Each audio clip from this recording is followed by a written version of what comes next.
بسم اللہ الرحمن الرحیم۔ یہ ریڈیو قطر ہے۔ اب آپ محمود احمد سے خبریں سنیے۔ ابتدا میں پیش خدمت ہیں اہم خبروں کی سرخیاں۔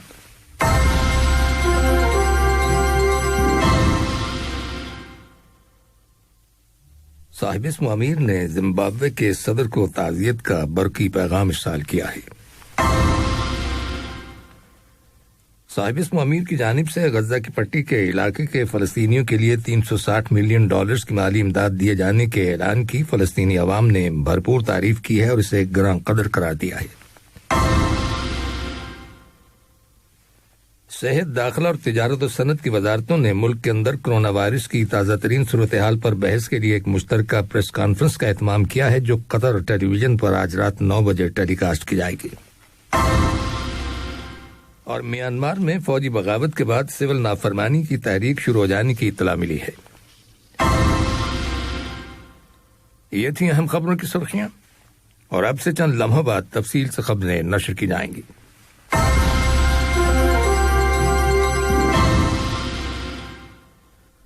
لیجیے اب آپ تفصیل سے خبریں سنیے۔ صاحب اسم امیر شیخ تمیم بن حمد آل ثانی نے زمبابوے کے صدر ایمرون ننگاما کو ان کی سسٹر اور دیگر کئی وزراء کے انتقال پر تعزیت کا برقی پیغام ارسال کیا ہے۔ نائب امیر شیخ عبداللہ بن حمد آل ثانی اور وزیر اعظم و وزیر داخلہ شیخ خالد بن خلیفہ بن عبدالعزیز آل ثانی نے بھی زمبابوے کے صدر کے نام تعزیت کے تار روانہ کیے ہیں۔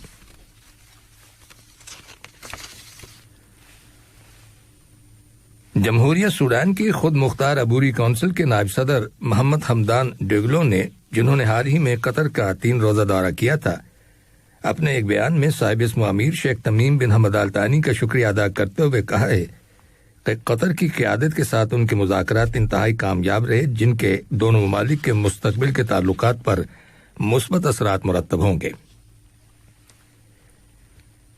صاحب اسم امیر شیخ تمیم بن حمد آل ثانی کی جانب سے غزہ کی پٹی کے علاقے کے فلسطینی عوام کی مدد کے لیے $360 ملین کی مالی امداد دیے جانے کا جو اعلان کیا گیا ہے، فلسطینی عوام نے اس کی بھرپور تعریف کی ہے اور اسے گراں قدر قرار دیا ہے۔ حماس تحریک نے بھی اس مالی امداد پر صاحب اسم امیر کا شکریہ ادا کیا ہے۔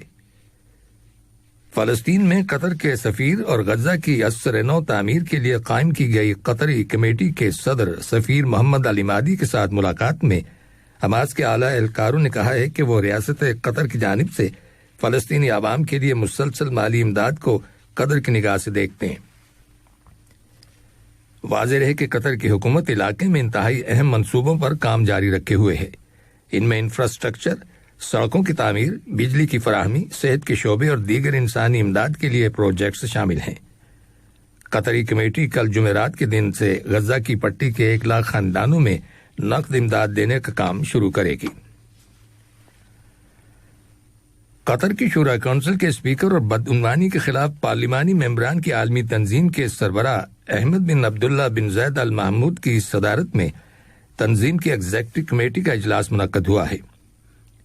ویڈیو کانفرنسنگ ٹیکنالوجی کے ذریعے منعقد کیے گئے اس اجلاس میں شورا کونسل کے اسپیکر نے زور دیتے ہوئے کہا کہ یہ تنظیم عالمی وبا کرونا وائرس کے باوجود اپنے پروگرام بدستور جاری رکھے ہوئے ہے۔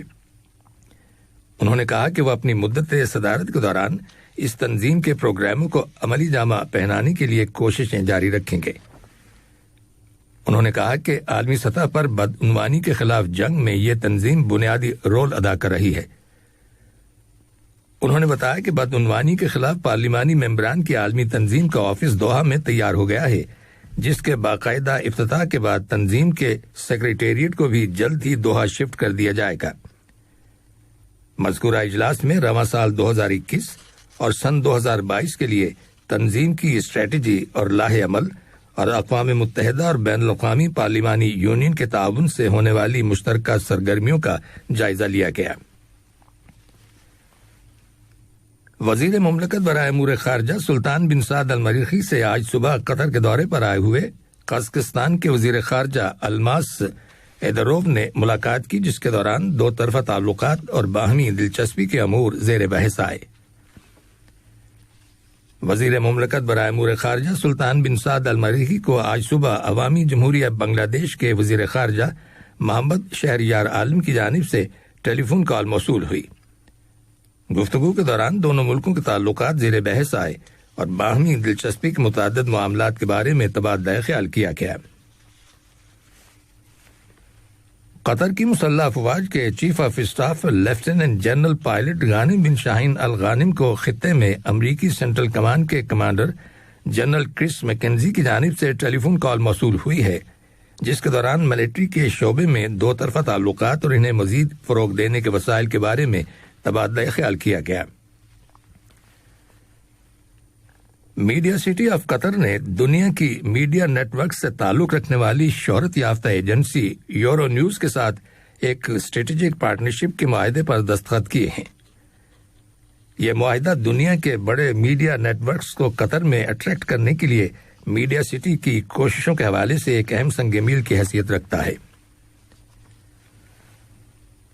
قومی ایئر لائن قطر ایئر ویز کے گروپ چیف ایگزیکٹو اکبر الباکر نے کہا ہے کہ مارچ سن 2020 میں کرونا وائرس کی وبا کے پھیلنے کے بعد سے قطر ایئر ویز نے ہزاروں کی تعداد میں ٹریولرز کو ان کے ٹکٹس کی رقوم ری فنڈ کی ہیں، جن کی ویلیو تقریباً 1.6 بلین ڈالرز ہے۔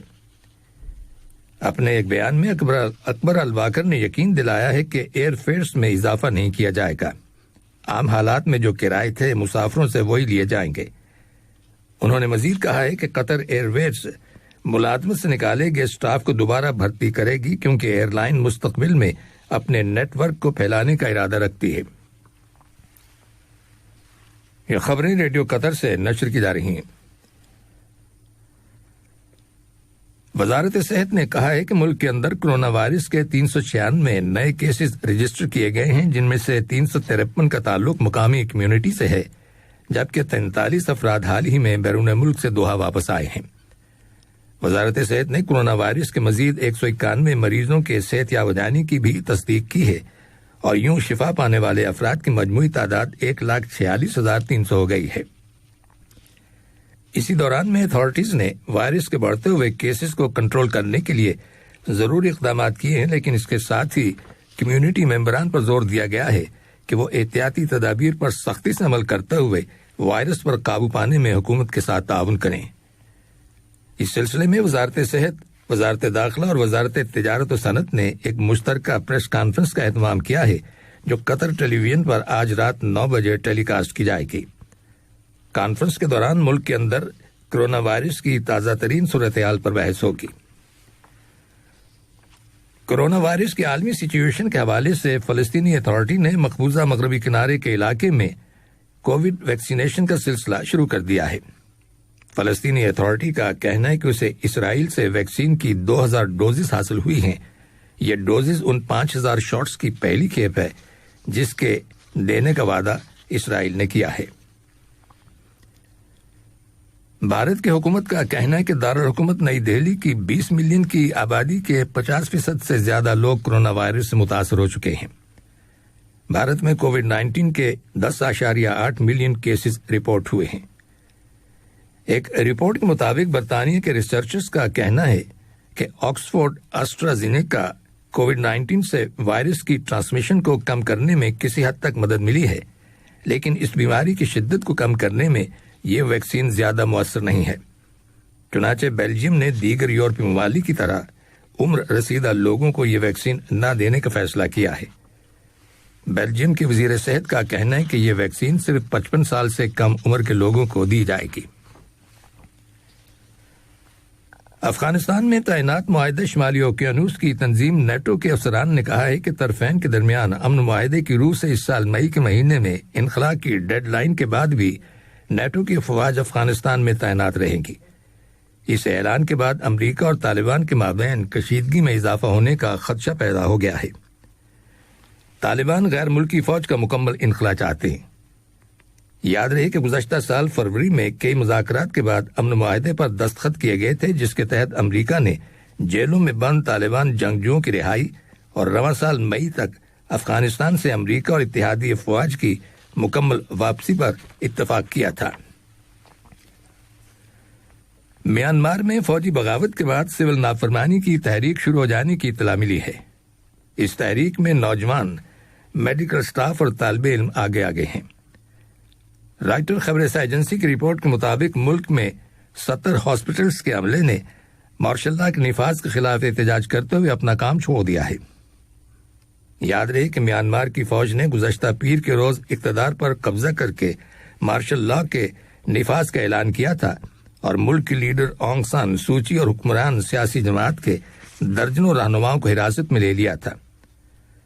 امریکہ اور مغربی ممالک نے فوجی بغاوت کی مذمت کی ہے اور آنگ سان سوچی کو رہا کرنے کا مطالبہ کیا ہے۔ اٹلی کے صدر سرجیو میٹریلا نے یورپین سینٹرل بینک کے سابق سربراہ ماریو ڈراگی کو نئی حکومت تشکیل دینے کے لیے کہا ہے تاکہ اٹلی کو درپیش کرونا وائرس اور معاشی بحرانوں سے نکالا جا سکے۔ ماریو نے آج صبح صدر میٹریلا سے روم کے صدارتی محل میں ملاقات کی اور امریکہ کے صدر جو بائیڈن نے سابق صدر ڈونلڈ ٹرمپ کی امیگریشن پالیسیوں کو ختم کرنے کے لیے ایک صدارتی آرڈر پر دستخط کر دیے ہیں، جس کے بعد تمام پابندیوں کا خاتمہ ہو جائے گا۔ اس صدارتی آرڈر کا مقصد ان فیملیز کو آپس میں ملانے کی کوشش کرنا ہے جنہیں امریکہ اور میکسیکو کے بارڈر پر ایک دوسرے سے جدا کر دیا گیا تھا۔ جو بائیڈن کا کہنا تھا کہ وہ کوئی نیا قانون نہیں بنا رہے بلکہ سابق صدر کی ناقص پالیسی کو ختم کر رہے ہیں۔ یاد رہے کہ جو بائیڈن نے سابق صدر کے امریکہ میکسیکو بارڈر پر $16 بلین کی لاگت سے دیوار کی تعمیر رکوانے کے لیے کانگریس کو ایک بل بھجوایا تھا، جہاں کانگریس کے اراکین کے درمیان یہ معاملہ ایک طویل مدت سے تعطل کا شکار ہے۔ آخر میں اہم خبروں کی سرخیاں ایک بار پھر سن لیجیے۔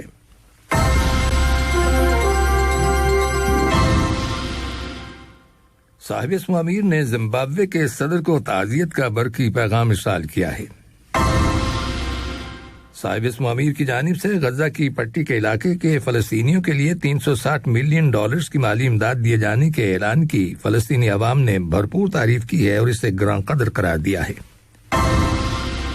صحت، داخلہ اور تجارت و صنعت کی وزارتوں نے ملک کے اندر کرونا وائرس کی تازہ ترین صورتحال پر بحث کے لیے ایک مشترکہ پریس کانفرنس کا اہتمام کیا ہے، جو قطر ٹیلی ویژن پر آج رات 9 بجے ٹیلی کاسٹ کی جائے گی۔ اور میانمار میں فوجی بغاوت کے بعد سول نافرمانی کی تحریک شروع ہو جانے کی اطلاع ملی ہے۔ ریڈیو قطر سے خبریں ختم ہوئیں۔